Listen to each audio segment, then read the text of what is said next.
Bismillahirrahmanirrahim. Assalamualaikum warahmatullahi wabarakatuh. Hamdanillah tabaraka wa ta'ala wa musalliyan wa musalliman ala rasulillah Muhammad ibn Abdullah wa la hawla wa la quwata illa billahil aliyil azim. Allahumma inni a'udzubika an adilla aw udalla aw azilla aw zalla aw adlima aw udlama aw ajhala aw yujhala alayya. Sallallahu ala sayyidina Muhammad walhamdulillahi rabbil alamin. Pada kesempatan kali ini kita berjumpa dalam materi psikoterapi Islam. Nah, apa itu psikoterapi? Ya, psikoterapi berasal dari bahasa Yunani yaitu psise, ya, yang berarti jiwa, ya, dan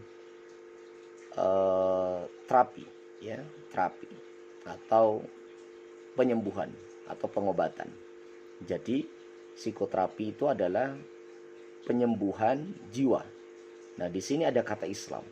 Artinya penyembuhan jiwa melalui Islam.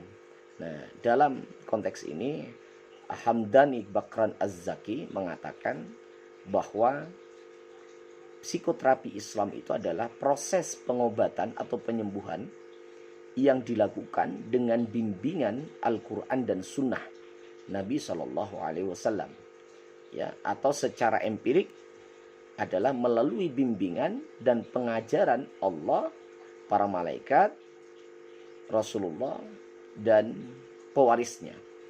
Ya, sedangkan menurut An-Nasari juga mengemukakan bahwa psikoterapi Islam itu adalah penyembuhan jiwa atau nafas manusia secara rohaniah didasarkan kepada Al-Quran dan hadis. Nah, pertanyaannya adalah, apa memang ada psikoterapi pada masa Nabi? Nah, sebelum Rasulullah itu sesungguhnya sudah ada cara pengobatan-pengobatan yang dilakukan oleh para nabi sebelumnya. Misalkan, kita contohkan bagaimana Nabi Ayyub alaihissalam. Nabi Ayyub oleh Allah diuji dengan penyakit yang berkepanjangan pada dirinya, sehingga kemudian dia diusir. Tapi apa? Beliau melakukan penyembuhan secara psikologis pada awalnya. Apa? Yaitu keyakinan kepada Allah. Ya, sehingga iblis pun, ya, itu menguji melalui istrinya, lewat anaknya, lewat keluarganya, ya, dengan sakit yang dialami. Tapi kemudian dengan kesabaran beliau, ya, artinya ada yang dilakukan secara psikologis oleh Nabi Ayyub alaihissalam, sehingga kemudian dengan keyakinannya, ya, dengan keimanannya, dengan kesabaran yang dilakukan, ya, maka kemudian Allah berikan kesembuhan. Nah, ini secara psikologis yang dilakukan oleh Nabi Ayyub. Belum lagi Nabi Musa alaihissalam. Misalkan Nabi Musa diberi ujian oleh Allah, sakit, kemudian Nabi Musa, karena Nabi Musa itu adalah nabi yang kemudian bisa yang juga disebut sebagai kalamullah, karena beliau mampu langsung berkomunikasi dengan Allah. Ketika Nabi Musa alaihissalam sakit, beliau meminta obat kepada Allah Subhanahu wa taala. Kemudian Allah menunjukkan sebuah obat, rumput atau daun, kemudian dia makan, ya, kemudian sembuh. Nah, kemudian yang kedua, sakit lagi. Setelah sekian lama sembuh, maka diberi ujian oleh Allah lagi. Maka kemudian dia tidak bersandar lagi kepada Allah, tidak bertanya lagi kepada Allah, tapi ingat apa yang disampaikan oleh Allah, bahwa kalau makan tumbuhan ini dia akan sembuh. Nah, namun yang kedua ini kemudian dia tidak sembuh. Why? Kenapa kemudian dia tidak sembuh? Karena secara psikologis Nabi Musa ini tidak lagi menyandarkan diri kepada Allah, tetapi menyandarkan diri terhadap apa yang telah Allah beritakan, yaitu kepada daun atau rumput tadi. Dan oh, ini dulu Allah menunjukkan ini, maka aku akan makan ini, maka aku akan sembuh. Nah, secara psikologis Nabi Musa alaihissalam itu tidak menyandarkan kepada Allah, tapi menyandarkan kepada tumbuhan, akhirnya menjadi tidak sembuh. Artinya apa? Bahwa di dalam Islam mengajarkan, ya, ketika melakukan sebuah pengobatan, penyembuhan, yang pertama dilakukan adalah kesandaran kepada Allah Subhanahu wa taala. Nah, ini yang pula dilakukan oleh Rasulullah Shallallahu Alaihi Wasallam. Nah, sejarahnya ya sampai kemudian menjadi sebuah keilmuan psikoterapi Islam. Ya, Rasulullah ini selalu mengajarkan apa sih sebenarnya dalam psikoterapi Islam itu. Rasulullah selalu mengajarkan untuk pertama keimanan, menyandarkan diri kepada Allah bahwa setiap penyakit itu datangnya daripada Allah Subhanahu wa taala. Nah, itu yang dilakukan oleh Rasulullah. Apakah Rasulullah tidak pernah sakit? Rasulullah sakit. Tapi karena keyakinan kepada Allah, menyadarkan diri kepada Allah, ini secara psikologis kemudian menjadi obat. Nah, sejarah di dalam Islam, psikoterapi itu diawali dengan husnudon kepada Allah. Nah, ini yang dilakukan oleh Rasulullah dan para sahabat. Ya, keyakinannya ditumbuhkan luar biasa.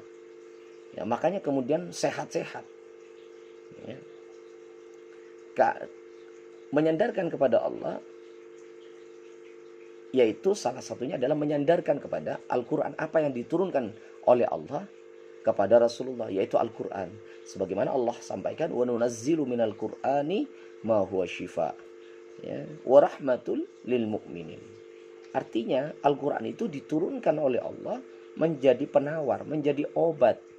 Ya, bagi siapa? Bagi orang-orang yang beriman.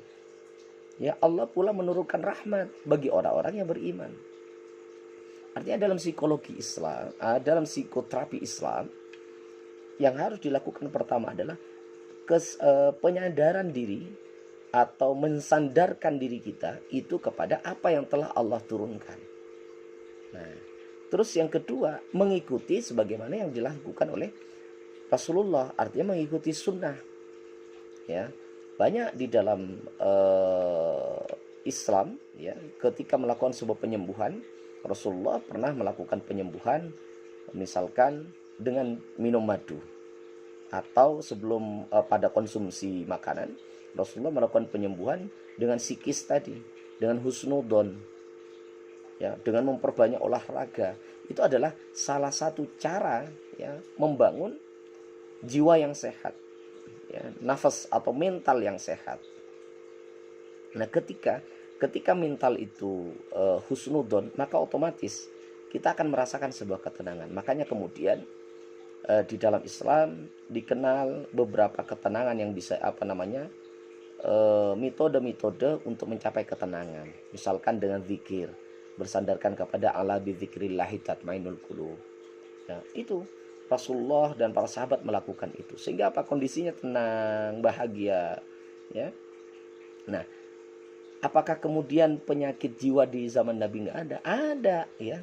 Bahkan itu sudah terjadi pada pada zaman Nabi Nuh alaihissalam. Ya, ada dalam surat Al-Mu'minun, ya, dari ayat 23 sampai 25 itu dijelaskan cukup panjang lebar. Ya, di situ salah satunya pada ayat terakhir itu disampaikan ada seorang laki-laki yang berpenyakit gila. Ya, di dalam surat Al-Mu'minun. Belum lagi pada zaman Nabi Musa alaihissalam, misalkan di situ Nabi Musa dituduh gila oleh Fir'aun. Ya. Itu kan menunjukkan bahwa ada penyakit psikoterapi, ya, ada penyakit yang bermasalah dalam psikologi seseorang. Ya. Bahkan Rasulullah diejek, misalkan sebagai orang gila, ya, dalam sebuah ayat Al-Hijr, ya, surat ke-15 ayat ke-6, di situ jelas, wa qalu ya ayyuhalladzina nuzzila alaihi dzikru innaka lamajnun. Mereka berkata, ya, orang kafir itu berkata, hai orang yang diturunkan Al-Quran kepadanya, sungguhnya kamu benar-benar orang gila. Artinya ada penyakit psikologis di situ. Nah, pada zaman Nabi sudah ada. Ya. Nah, kemudian apakah penyakit psikologis itu tidak bisa diberantas? Sangat bisa. Rasulullah sudah banyak mencontohkan itu. Ya, husnudonnya. Kemudian melalui penyembuhannya melalui makanan misalkan. Ya. Dan yang paling utama itu adalah melalui gerakan-gerakan, ya, seperti olahraga, sholat. Nah, sholat itu adalah salah satu cara mengobati penyakit psikologis. Ada juga puasa, banyak faidah-faidah puasa yang dilakukan, bahkan sedekah, ya. Nah, orang kadang bisa jadi orang memiliki penyakit psikologis karena kurangnya sedekah, karena kurangnya puasa, karena kurangnya zikir, karena kurangnya sholat. Nah, hal-hal ini nanti kita bahas di depan, ya. Ke depannya kita akan bahas.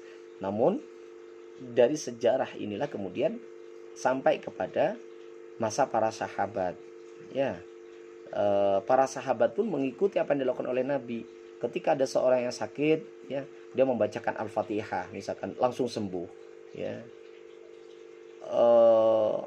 Misalkan pada masa Umar bin Khattab ketika ada penyakit taun, ya, maka kemudian secara psikologis itu kan sangat menakutkan, sebagaimana sekarang terjadi masa corona misalkan.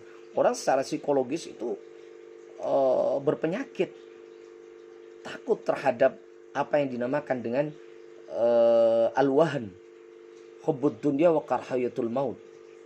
Ya, artinya ada penyakit yang kemudian secara psikologis itu susah untuk diobati dengan obat-obat kimia, ya, dengan obat-obat rempahan misalkan, sangat susah. Tapi hanya bisa dilakukan karena ini adalah penyakit psikologis, maka bisa dilakukan dengan beberapa hal tadi, zikir, sholat dan segala macam. Dan itu terjadi pada masa Umar, ya, penyakit psikologis itu. Sehingga apa? Umar menyampaikan bahwa ketika Umar ditanya, ya, karena saking cerdasnya, dan ini juga salah satu obat untuk menghilangkan penyakit psikologis. Ketika Umar ditanya, "Wahai Umar, kenapa engkau lari dari takdir Allah?" Dia menyatakan, "Tidak, saya tidak lari dari takdir Allah. Saya lari dari apa? Saya pergi kepada takdir Allah yang lain." Nah, ini kan kalau orang menerimanya itu sebagai suatu yang kamu keluar dari takdirnya Allah, terus jadi pikiran, itu kan menjadi penyakit psikologis. Tapi saking cerdasnya, karena kekuatan zikir, kekuatan ibadah Umar, maka dia mendapatkan kecerdasan untuk menjawab pertanyaan-pertanyaan psikologis yang seperti itu. Nah, sama dengan kita saat ini. Ketika menghadapi corona, orang kena corona sudah luar biasa penyakit psikologisnya. Nah, para sahabat sudah melakukan penyembuhan-penyembuhan dengan psikoterapi Islam itu. Ya, kemudian sampai kepada masa tabi'in, ya, masa tabi'in, sampai akhirnya menjadi sebuah keilmuan psikoterapi Islam, ya, yang akhirnya melahirkan sebuah ilmu yang disebut dengan ilmu kedokteran. Ya, pada masa itu, pada masa dinasti Abbasiyah itu sudah mulai bermunculan itu. Pada masa Utsmani, Abbasiyah, kemudian dilanjutkan, itu sudah mulai bermunculan. Misalkan ada Imam Ar-Razi, ya, ada Ibnu Sina, ya, bahkan melahirkan beberapa ilmu-ilmu yang lain. Nah, sejarah kedokteran itu ya berasal daripada psikoterapi Islam, tazkiyatun nafas, pensucian diri dalam diri manusia. Ya. Nah, psikoterapi Islam bukan saat ini adanya, tidak, tapi pada zaman Nabi sudah ada. Ya, makanya psikoterapi Islam itu bersandarkan kepada Al-Quran dan Sunnah. Kalau bersandarkan kepada Al-Quran dan Sunnah, berarti bersandar kepada kenabian. Ya. Nah, akhirnya dengan adanya ilmu psikoterapi, kemudian lahir ilmu kedokteran, ya, sampai sekarang kita masih gunakan. Ya. Pada prinsipnya, psikoterapi Islam itu lahir daripada mukjizat yang Allah berikan kepada para nabi dan diberikan kepada Rasulullah SAW. Nah, yang paling utama di dalam psikoterapi Islam yang pernah dicontohkan oleh Nabi, salah satunya adalah dengan membangun akhlak, ya, membangun akhlak yang baik. Dulu banyak pada masa jahiliyah itu banyak orang stres. Stres itu bukan berarti gila, tapi orang dia banyak terjadinya pembunuhan itu kan karena orang-orang stres. Banyak terjadi peperangan antar suku, antar kabilah itu kan karena stres, ya. pemerkosaan, pembunuhan pada anak kecil, itu kan orang-orang stres. Nah, bisa disembuhkan dengan akhlak, ya, dengan behavior, dengan sikap, ya. Behavior itu sebenarnya tidak tidak pas kalau disandingkan dengan akhlak, ya. Akhlak memiliki makna tersendiri. Nah, dengan akhlak, innama bu'istu liutammima makarimal akhlak. Nah, dengan penyembuhan akhlak inilah salah satu yang dilakukan oleh Nabi, ya, selain beberapa ayat, misalkan pembacaan Al-Fatihah, Qul Huwallahu Ahad, dan segala macam, ya. Pada prinsipnya psikoterapi Islam pada zaman Nabi sudah dikenal. Baik, ini yang bisa disampaikan tentang sejarah psikoterapi Islam pada masa kenabian. Terima kasih. Assalamualaikum warahmatullahi wabarakatuh.